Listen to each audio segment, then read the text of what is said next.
সভাপতি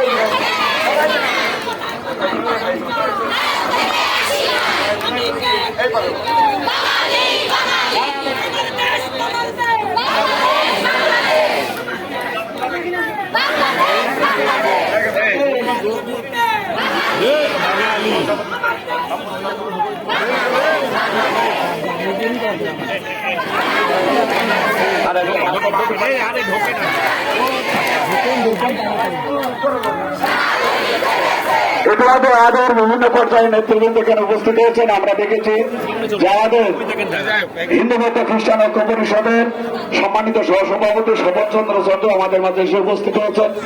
আমি এই পর্যায়ে স্বাগত বক্তব্য রাখার জন্য আহ্বান জানাচ্ছি বাংলাদেশ হিন্দু বৌদ্ধ খ্রিস্টান ঐক্য পরিষদের যশোর জেলা শাখার সুযোগ্য সভাপতি ৮ নম্বর ওয়ার্ডের সাবেক কাউন্সিলর শ্রী সন্তোষ দত্তকে তার স্বাগত বক্তব্য রাখার জন্য অনুরোধ জানাচ্ছি।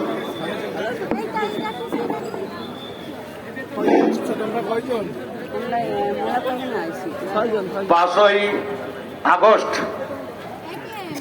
পর থেকে সাবেক প্রধানমন্ত্রীর ক্ষমতাচ্যুত হওয়ার পর আমরা কি দেখলাম?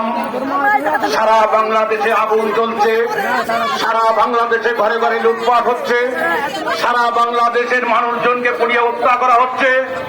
এখন বাংলাদেশে বাস করি আমরা। এটাই কি আমার জন্য আমরা স্বাধীন করেছিলাম দুইবার করে? ছাত্র বৈষম্য আন্দোলনের ছাত্র নেতৃবৃন্দ সাথে কি হিন্দু সম্প্রদায়ের ছাত্ররা ছিল না? ছিল। এবং সে কারণে আজকে দ্বিতীয়বারের মতো দেশ স্বাধীন হয়েছে।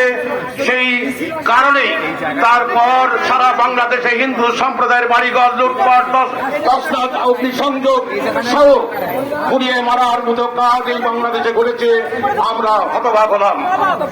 তো আজকে আমাদের বাধ্য হতে হয়েছে দ্বিতীয়বারের মতো স্বাধীন হওয়ার পরে আজকে আমরা সারা বাংলাদেশব্যাপী হিন্দু বৌদ্ধ খ্রিস্টান ঐক্য পরিষদের আয়োজনে সারা বাংলাদেশব্যাপী যে আন্দোলন সংগ্রামের ডাক দিয়েছেন তারই আলোকে